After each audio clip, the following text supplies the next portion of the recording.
বন্ধুরা, 2 বছর ধরে কম কষ্ট তো করিনি, কম চেষ্টা করিনি ইউটিউব চ্যানেলটাকে দাঁড় করানোর জন্য। এখনও চেষ্টা করে যাচ্ছি। দিন দিন সব কিছুই নিচে নেমে যাচ্ছে, ডাউন হয়ে যাচ্ছে। আমি 4-5 দিন পর পর ভিডিও দেওয়ার চেষ্টা করি এবং শর্টস দেওয়ার চেষ্টা করি।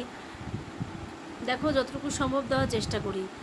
দিয়ে এসেছি, বরাবর দিয়ে এসেছি। আগে রেগুলার ভিডিও দিতাম, তোমরা কেউ দেখো না বলে আমি 3-4 দিন পর পর দিই। সেখানে কোনো ভিউয়ার্স নেই।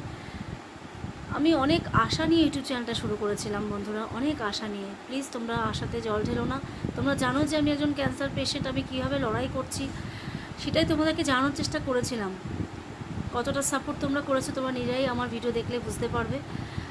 তো যাই হোক, সবাই তো সব কিছু দিক দিয়ে আর্নিং করছে, ফেসবুক থেকে, পেজ থেকে, ইউটিউব থেকে। তো আমি নতুন একটা পেজ খুলেছি অঞ্জনা প্রোডাকশান নামে, পারলে একটু দেখে এসো। অনেক কষ্ট করে ভিডিও করি বন্ধুরা, শুধুমাত্র একটুখানি আশার আলো দেখার জন্য।